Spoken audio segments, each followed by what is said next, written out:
Krazak sat alone at the edge of the crowded bar, his four-fingered hand wrapped around a glass of blue liquid.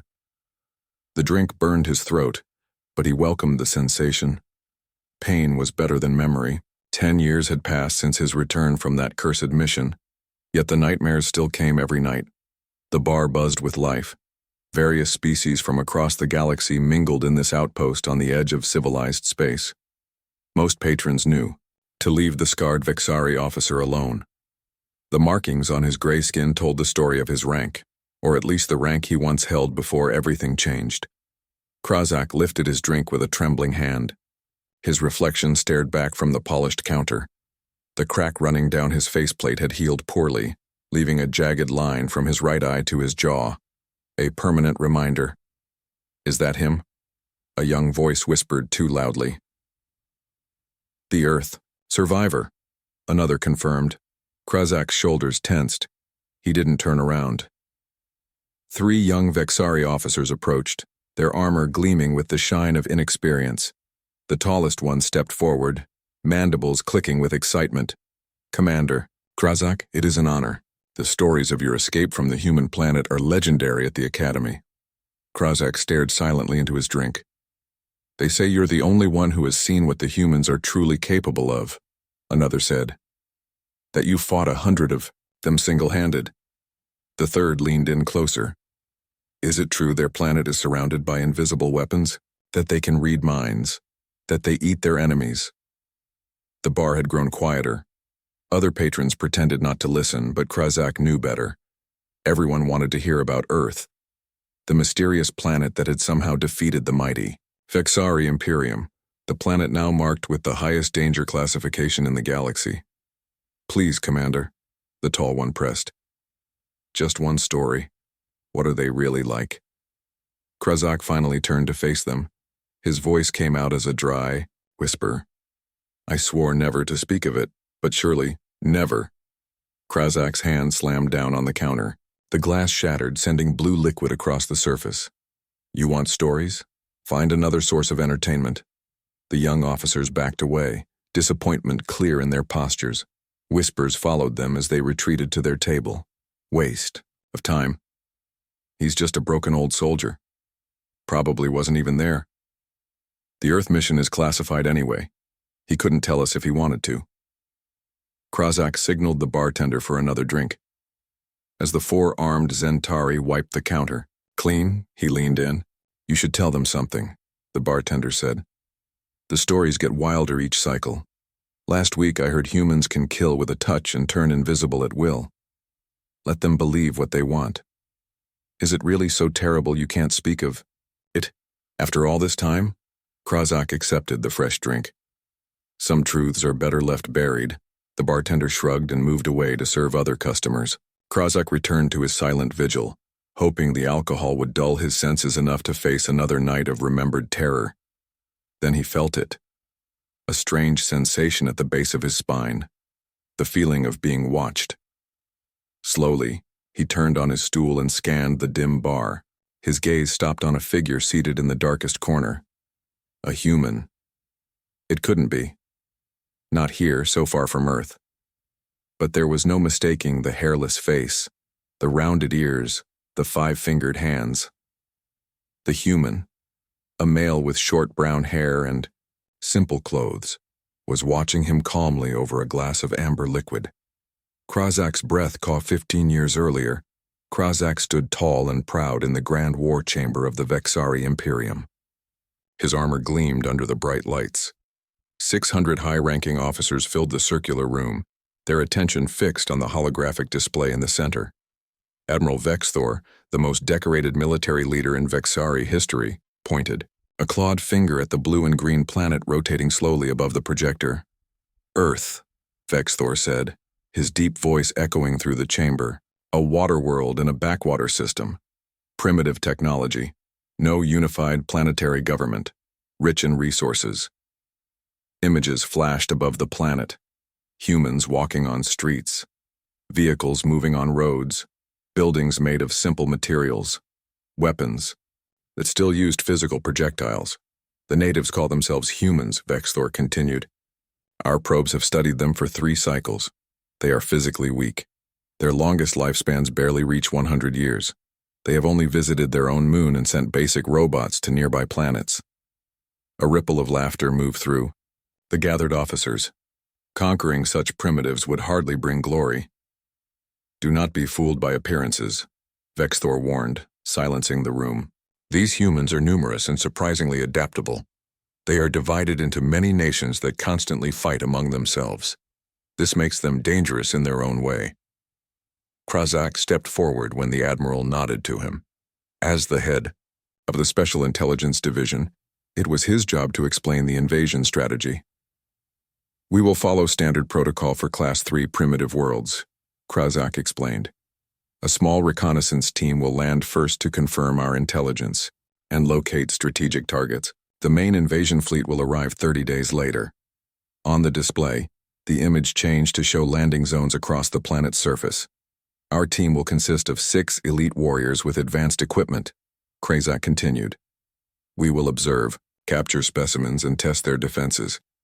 By the time the main fleet arrives, we will have mapped all their weaknesses. An older officer raised his hand. Is this really worth our time? The Vexari Imperium has conquered 17 star systems, with advanced civilizations. Why waste resources on such an undeveloped world? Admiral Vexthor's 4 eyes narrowed.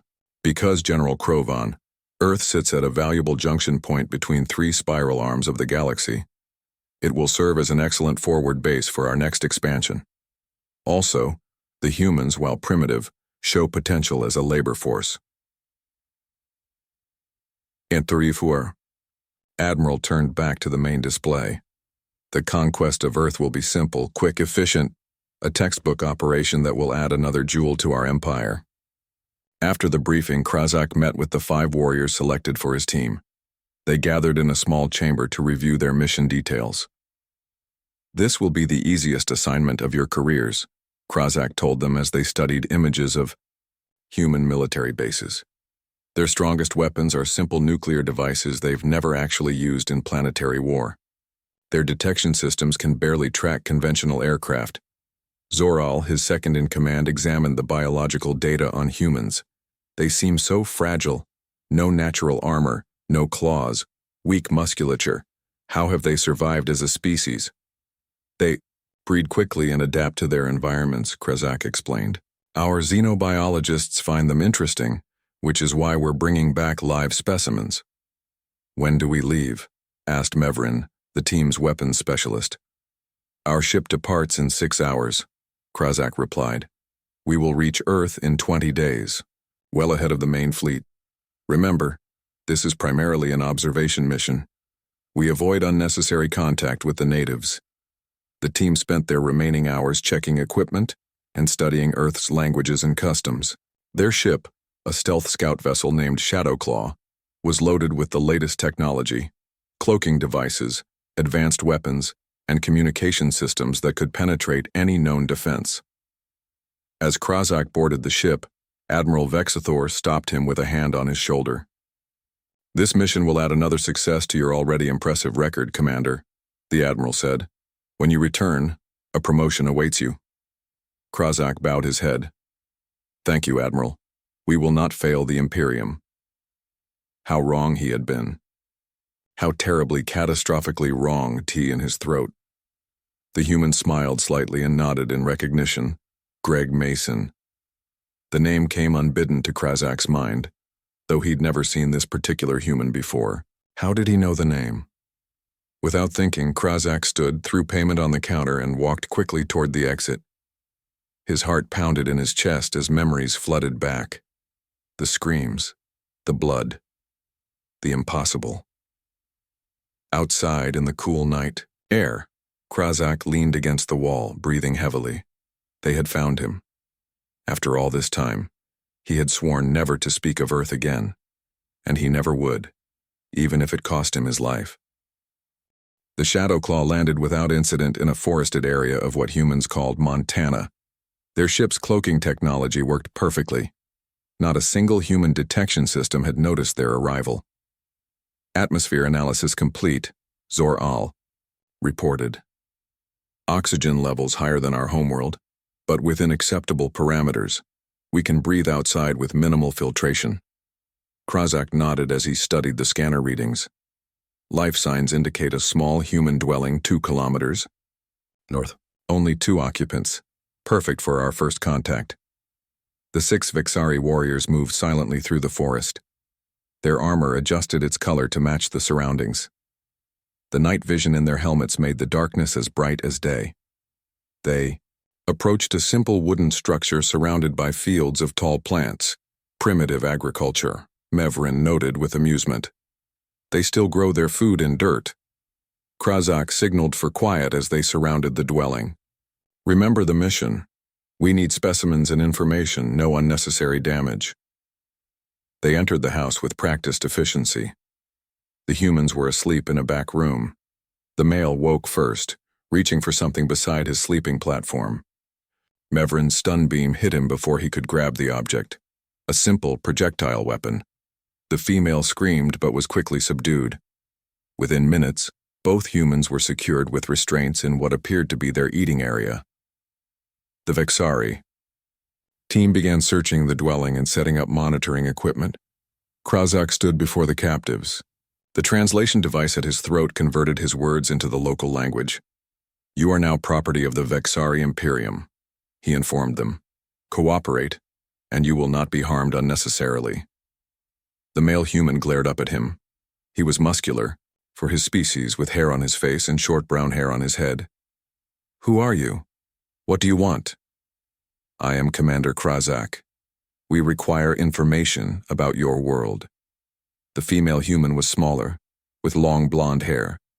Her face showed fear, but also something Krazak couldn't identify.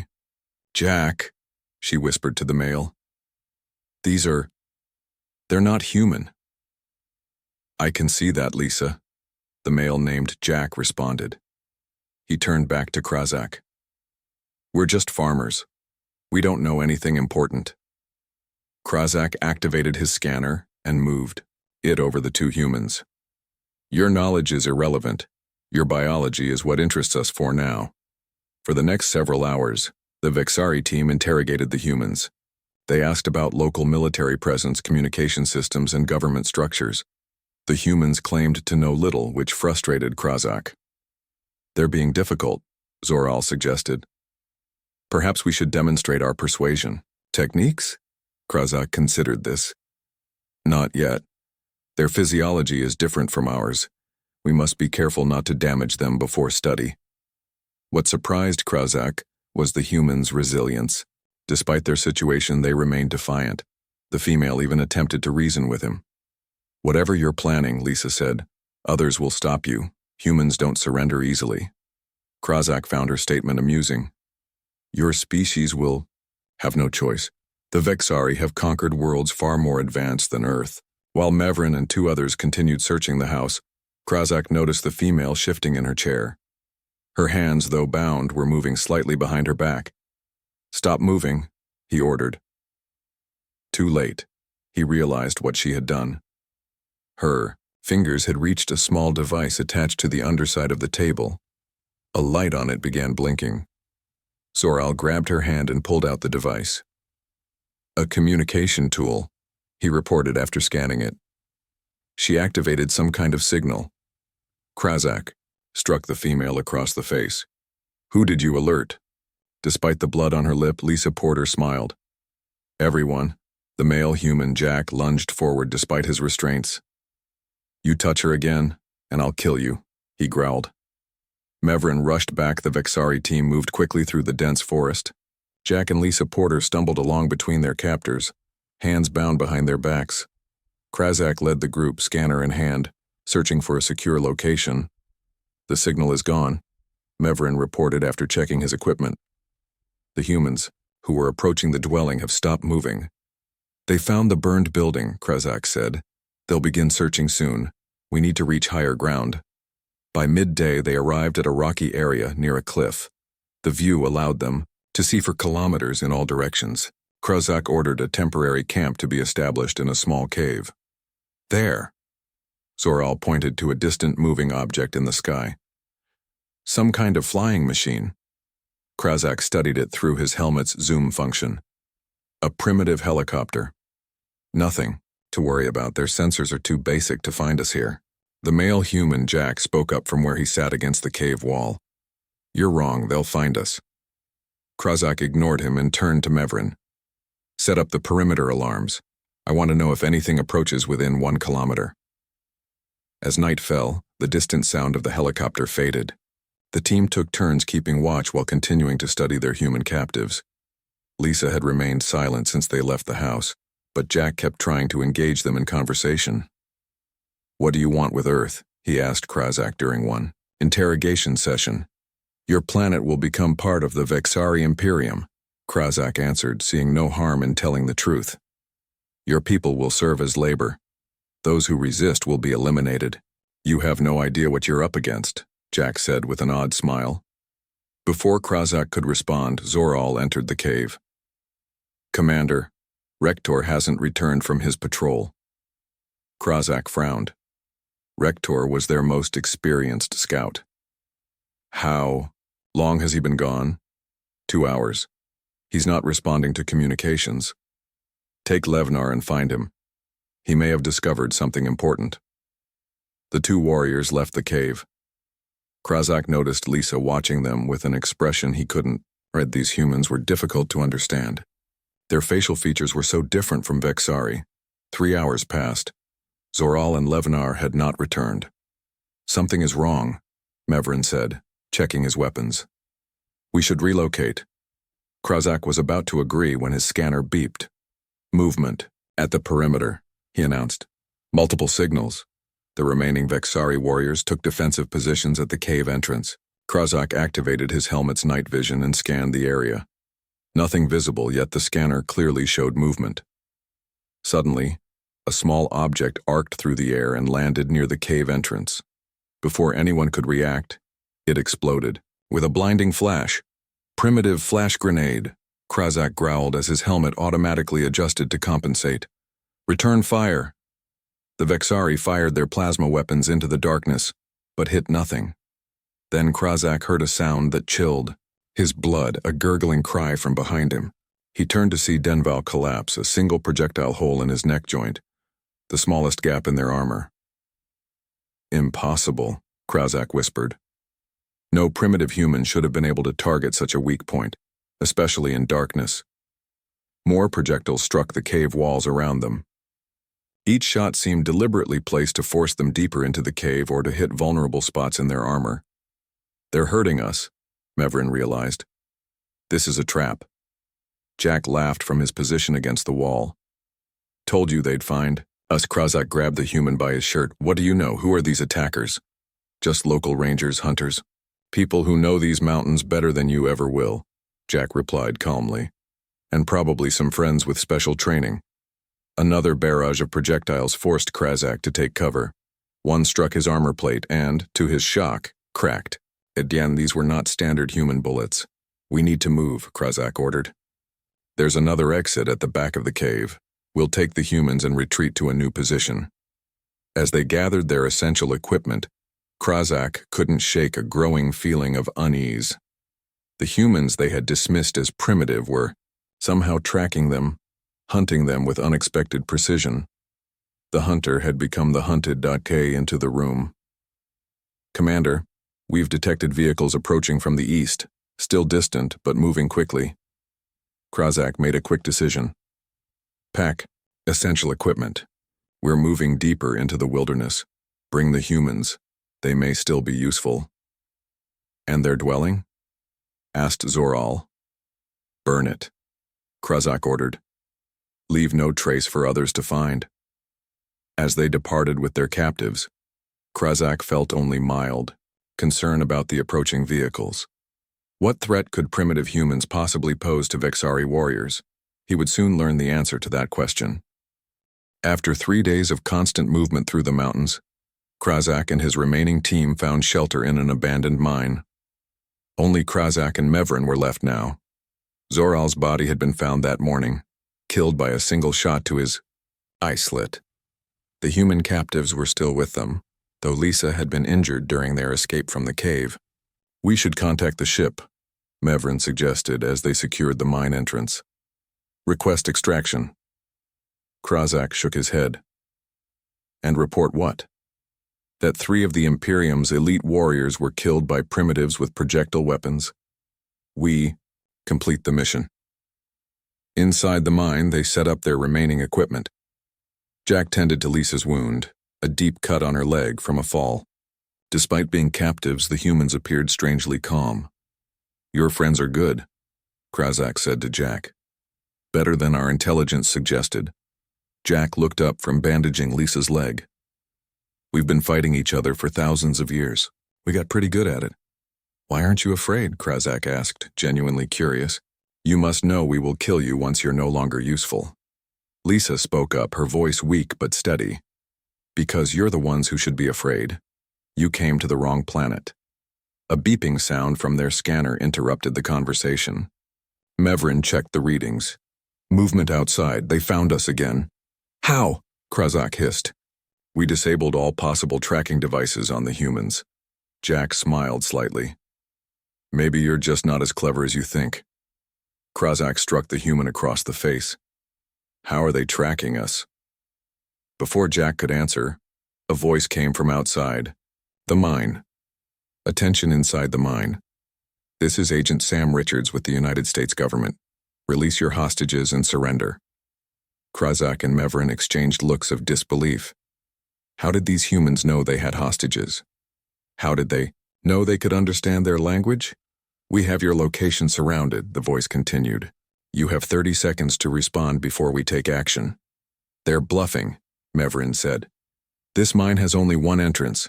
We can defend it easily. Suddenly, a small object rolled into the mine from a narrow shaft above them, a shaft too small for a human to fit through. The object split open, releasing a dense gas. Masks! Krazak shouted. But the gas was already affecting their systems. His vision blurred as the gas somehow penetrated his helmet's filtration. Gunfire erupted from multiple directions. Impossibly, bullets came through small cracks and openings in the mine walls, precisely aimed shots that found weak points in their armor. Mevrin fell first, multiple bullets finding the joint areas in his armor. As he collapsed, Krazak saw movement at the mine entrance. Several humans in dark uniforms rushed in, firing weapons with expert precision. Krazak managed to kill 2 humans with his plasma rifle before a bullet struck his weapon, disabling it. He drew his blade and charged the nearest human. To his shock, the human moved with incredible speed, dodging the attack and countering with a strike that knocked Krazak off balance. These weren't the slow, weak creatures they had studied.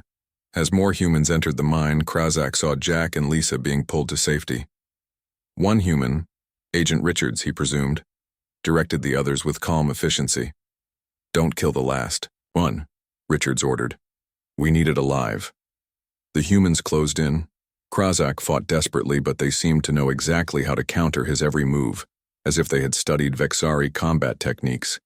Then came the moment that would haunt Krazak forever. One of the humans, a large male with a beard, saw a Krazak woke to bright white lights and cold metal beneath him. He tried to move, but thick restraints held his limbs. His armor was gone. A breathing mask covered his face, providing the slightly higher oxygen mixture his species needed. The room was small and sterile. One wall appeared to be made of glass, though Krazak suspected it was much stronger. Beyond it, several humans in white coats studied displays and equipment. A door opened, and a human female entered. She had short brown hair and wore a white coat like the others. Her face showed no fear as she approached. I am Dr. Linda Caldwell, she said, checking a device connected to Krazak's restraints. Can you understand me? Krazak remained silent. Captured warriors of the Vexari were expected to reveal nothing. Your translation device was fascinating, Dr. Caldwell continued, unbothered by his silence. We've studied it extensively, along with your armor, weapons, and the data storage devices we found at your camp. She pressed a button and one of the walls became a screen. It showed images of the Vexari ship, the Shadowclaw. Humans in protective gear were examining it. Your cloaking technology is impressive, she said. But we detected your ship 3 weeks before you landed. Krazak could not hide his surprise. Impossible. Your planet has no detection systems advanced enough. Dr. Caldwell smiled slightly. So you can speak, and you're wrong about our technology. We've known about alien life for decades. We just choose to keep our more advanced systems private. She tapped another button, and the screen changed to show space. A massive Vexari warship, the first wave of the invasion fleet, approached Earth. Then suddenly the warship erupted in flames and broke apart. Your invasion fleet arrived yesterday, Dr. Caldwell explained. All ships were destroyed before they reached our orbit. Krazak stared in disbelief. The Vexari fleet had never been defeated. You're showing me false images. This is not possible. Yet, here we are, she replied. Your species made a critical error, Krazak. You judged us by what we allowed you to see. Over the next several weeks, Krazak's captivity followed a routine, daily interrogations with Dr. Caldwell and various specialists. They asked about Vexari biology, society, technology, and military capabilities. Sometimes Agent Richards would join them, but he rarely spoke. What confused Krazak most was their treatment of him. They did not torture him. They provided appropriate food and environment. When he refused to answer questions, they simply moved on to other topics. Why keep me alive? He finally asked Dr. Caldwell one day. We're not monsters, she replied, and you're far more valuable to us alive. On the 30th day of his captivity, Krazak was moved from his cell. Wearing restraints, he was taken in a vehicle with darkened windows. After several hours, they arrived at a vast underground facility. Agent Richards led him through secure doors into a massive chamber. Krazak stopped in shock at what he saw. The chamber contained technology far beyond what humans should possess. Workers moved around what appeared to be alien craft, not Vexari, but from other species Krazak didn't recognize. Welcome to Site 7, Richards said, one of Earth's oldest defense installations. A tall, gray-haired human approached them. He wore a simple dark suit but carried himself with authority. I'm Director Alan Foster of Earth Defense, the man said. We've been expecting the Vexari for some time. How? Krazak managed to ask. Our scouts reported your planet as technologically primitive. Foster's expression hardened. Because that's what we wanted them to see. Humanity learned long ago that it's sometimes better to appear weak while preparing for the worst. He gestured for them to follow. They entered a smaller room with a large window overlooking what appeared to be a testing range. Below, a human team was working with a weapon Krazak recognized with terror. A planetary core disruptor, technology the Vexari had only theorized. We've been monitoring your empire's expansion for decades, Foster explained. Your species isn't the first to discover Earth, just the first to attempt invasion in recent years. Krazak looked at the humans with new understanding. Earth wasn't a primitive world awaiting conquest. It was a trap. And the Vexari had walked right into it. Exari plasma grenade activate on Mevrin's fallen body. Without hesitation, the human shouted grenade and threw himself on top of it. The explosion was contained by the human's body. He died instantly, but saved everyone else in the mine. Frank! One of the other humans cried out. Krazak froze in shock. No Vexari would sacrifice themselves for others. It made no biological sense, no evolutionary purpose. In his moment of confusion, something struck Krazak from behind. As darkness claimed him, his last thought was of the human who had died to save others, a concept he could not comprehend. For 2 months, Krazak was shown the true extent of Earth's capabilities. Each day brought new revelations that shattered his understanding of humans. Director Foster personally guided these educational tours, as he called them.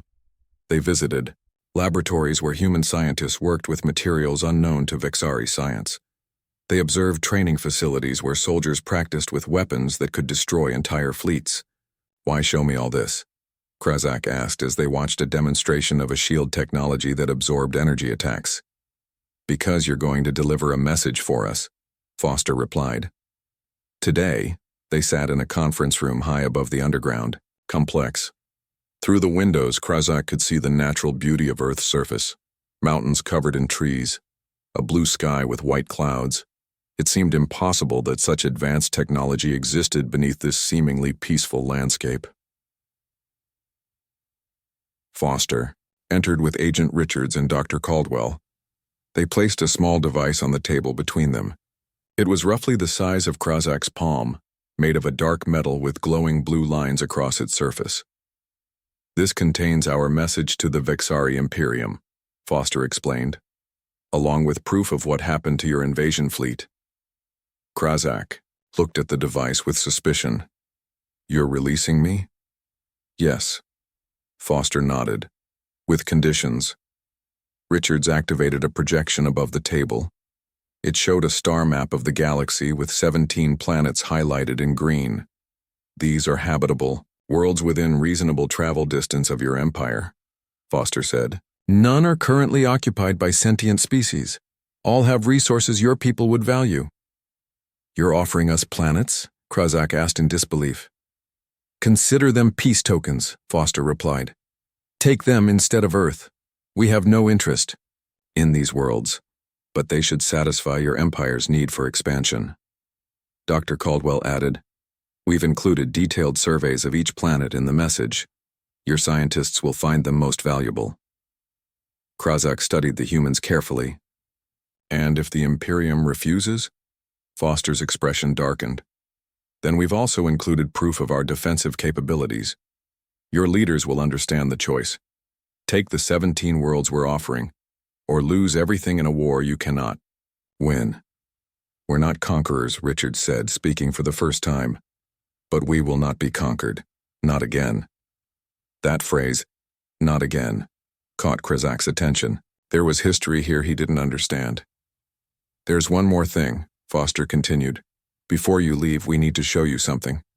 Something you must never speak about to anyone." The next day, Krazak was taken to a secure hangar deep within the complex. Inside was a sleek craft unlike any he had seen before. "This will return you to the nearest Vexari outpost," Foster explained. "It's programmed to self-destruct after you disembark, so don't get any ideas about studying it."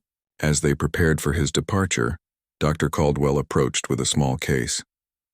"These medications will help with your transition back to your homeworld's atmosphere.